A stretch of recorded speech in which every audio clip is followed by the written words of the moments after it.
wanted to make a brief video to follow up and thank Jennifer at Sewing Machine Rehab for making me take a deeper dive on this motor. I've been working on the 301 for a couple of weeks now and had gotten the motor back in, was starting to put parts back on, and then I came across Sewing Machine Rehab's 301 series, which I'll link below, and realized that I hadn't gone far enough on the motor. And so I pulled it back out and did all the things. And I think it makes sense, because I think it makes sense to pay the most attention to the things on these machines that are spinning the most and the fastest and the most often, and the motor is certainly that. And so I already disassembled it. You can see a lot of other videos about how to disassemble this and how to get to where I am now. I did have to laugh, even though she asked you not to in the video, about the dental pick, because I have one and because I use it for exactly the things that she's using hers for. And it was perfect to get in here into the grease tube and push the wick out, get it all the way in there like that. And I was lucky enough to get my wick out in one piece, and it was salvageable. And I think the way I clean these makes the most sense to me is I soaked the pad that's in the base of this cup here in there, and I actually have an extra felt ring that goes around the bearing, and I took these 3 felt parts and soaked them in Crud Cutter for a while, and then soaked them in isopropyl alcohol, like 91% isopropyl alcohol, to not only get all the grease and things out, but also to dry them from as much water as possible. And then I dried them with a hairdryer through a sieve, sort of trapping them between the sieve and the end of the hairdryer to get them really as dry as possible. And they kind of, I have to say, I mean, I don't know what brand new looked like, but that looks pretty brand new to me. And so my plan is to grease these back up and get everything back in there. And I think in terms of that, also the bearing, it's worth mentioning this, I believe it's actually probably a sintered brass or bronze bearing, which is something that's made from powdered metal that's fused together and therefore becomes or stays porous and sort of absorbs a lot of grease. And a lot of the other videos mention this, that this is thought to be a porous type of bearing that sort of absorbs and then exudes grease as needed. And so I agree with definitely all the people who say don't soak this, don't sort of clean this out with cleaner or solvents or things like that, just sort of keep it as greasy and as sort of lubricated as possible. One thing that I did think about with this was to keep it in the orientation that I found it in the housing. And so this commutator shaft has been spinning inside this for 70 or 80 years. And so I figured that keeping it in the same orientation, instead of accidentally at some point flipping it over and having the other side face the commutator shaft, was the best idea. And to that end, I put just a few, I don't know if you can see them, score marks around the top, just very lightly, to remind myself which end is up. And I'll keep that in that orientation when I put it back together. And then as far as the greases and lubricants and all the things that are available, I think there's a few considerations that I think about. There are a number of products out there that people talk about and what people think is good and not good. And I think that in this case, the grease makes a lot of sense. But sort of historically, the Singer motor lubricant is alleged to have had a property such that it sort of would become liquid at a little elevated temperature as things were heating up and spinning. And a lot of people feel that Vaseline currently fills this niche because it's hard to know how degraded or how intact the stuff that's in these tubes still is compared to when it was manufactured. Things can degrade over time. And so I think there's a lot of thought out there about what to use and what mixtures of things to use. And there's some new products as well that people like to use for greasing the grease tubes and stuff and gears in these motors. I think one thing that's probably important to think about is things like Tri-Flow that contain a Teflon derivative.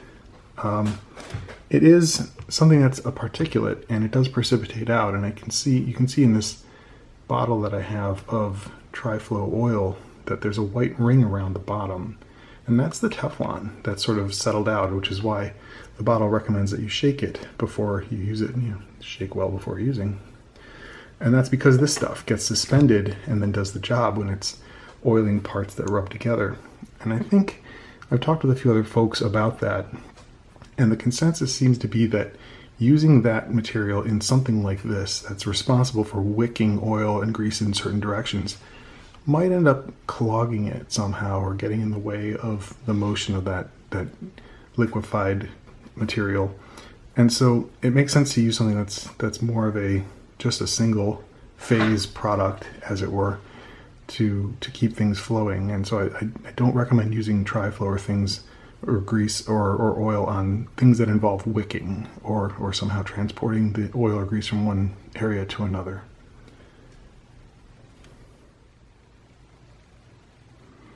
Okay, so now you get to watch me try to put some of this stuff back in.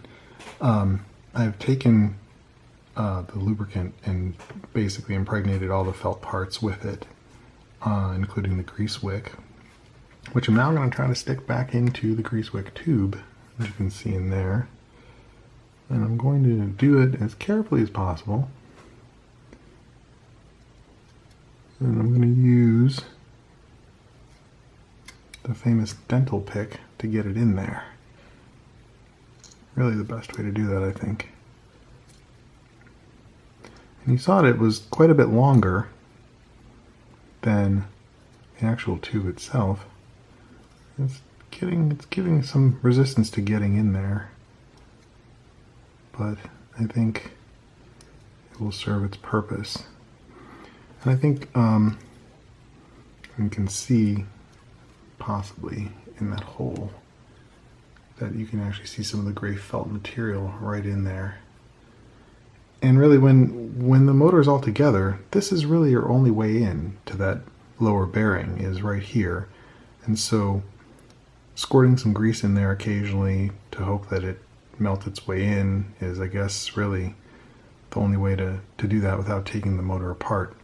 And I guess that's what they were thinking when they invented this and put a grease tube on it. I think what we see in later motors like the PA-10-8 and all the Rocketeers and all that stuff is that it probably was felt eventually not necessary to actually have to have access and have to replenish the grease that's in there. And sure enough, those motors, as many of them as I've taken out, and some of those motors are only 10 years younger than these motors, don't seem to be in any worse shape for not having had access to provide regular lubricant to the lower bearing. And so I think that's probably why these kind of went the way of the Dodo eventually. But at any rate, we'll put the felt pad in the bottom. You can see I still have a little bit of lubricant on there. Put that down in here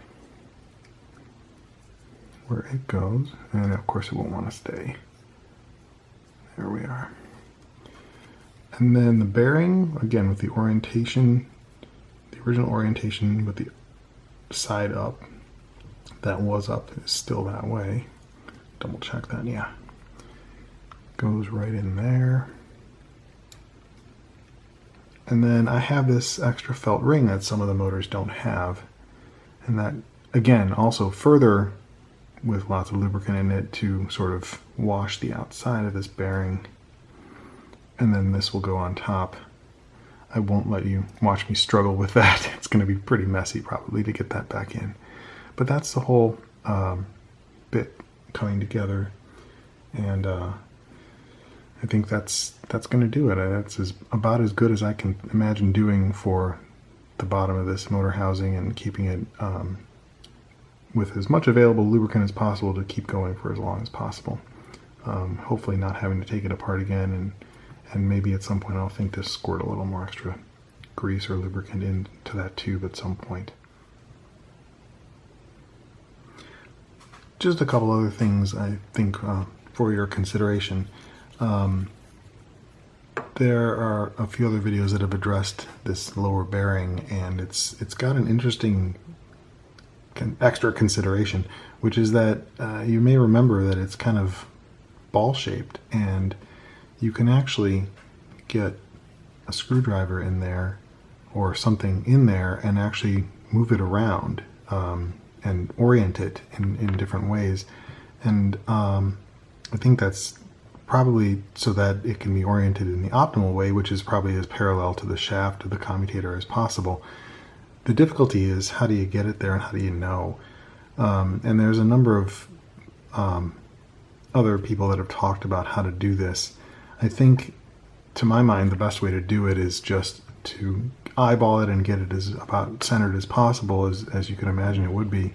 And then one of the things I've read that appeals to me, although maybe not to everybody, is to get the motor back together, get it running, and while it's running, after it's been running maybe for a little bit and is warmed up, as it's running, to gently tap, maybe with a hammer or a rubber mallet, the lower part of this housing as it's running, to sort of jar that bearing into a sort of trueness with the commutator shaft, so that it's not constantly rubbing on one part of it. That seems to me to be the best way that you could sort of imagine getting it there where it should be. But I don't know if there's other suggestions about that. I'd love to hear about it. So we'll go ahead and get that back together, and there will be one more thing I want to show you quick. Just a couple of final considerations for the motor. I got the housing back on, got the carbon brushes sort of replaced back in there the way they should be. And I noticed that when I would spin it, it kind of would stop. And I'll be honest, what I did was I started just tapping gently on each side like this in succession, going around like that. And it does spin a lot more free after I did that. And it may merit the experiment I mentioned, which is sort of running it and sort of holding it in this position and tapping it while running, to just sort of make sure that bearing is as oriented as freely as possible down in the lower housing. One other comment about the carbon brushes. I always do it this way. I'm not sure if others feel it's better to do it a certain way. I know there needs to be a certain gap between the brush housing and the actual commutator. Of course, you don't want that brush housing rubbing against the commutator. And the way I always gap it is just by replacing these as far as they'll go and having it push the carbon brush box as far in as this will take it. And I think that that's good enough. I think if you were to push this in any farther, you're putting extra load on that spring and pushing the brush into the commutator a little harder than maybe it needs to go. I don't know if there's, again, if anyone has ideas about that, I would love to hear about it. But the way I typically do it is to put the brush in there, in the brush box, and then use the cover to guide it in as far as it'll go, and then call it good. And then the last thing I noticed, I mentioned this felt ring that's around the bottom of the commutator, and I said that the only way in to lubricate this when it's all closed up is this tube right here, and you squirt grease or lubricant or whatever goes in there. But interestingly, this felt ring is visible when you take off one of the brush housing covers, and it's right here along the edge. And it's, opportunity for dust and dirt. Unfortunately, it's sort of getting a little bit of lint coming off as I'm doing it. All the more reason to make sure it's nicely lubricated. But that's another way to potentially lubricate that bearing, is by just taking off one of these covers and then just putting some additional lubricant on there. I suppose that's another way to do it. But again, I don't really know. I think these things change. This felt ring is not present in later iterations of this motor, and definitely not present in the PA 10.8 series. Would love to hear if people have ideas about how that should go, or whether that's useful, or if it's actually a detriment somehow, and maybe it could be left out ostensibly. Anyway, that's what I've got. I'm going to put this back together, get it running, and hopefully it will run for another 80 years.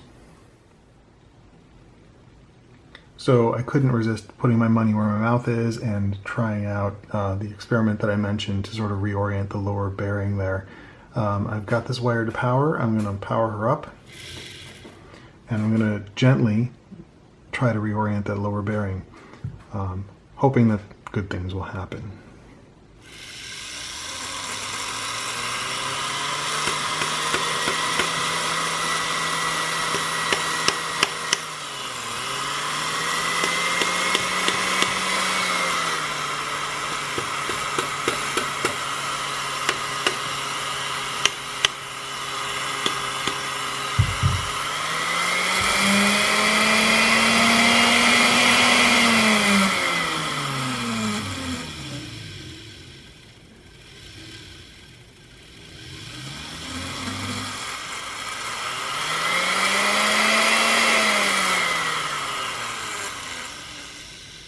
seems pretty good to me. It sounds pretty good, I think. And so I'm going to call that good and hope that she's good to go. Thanks for watching.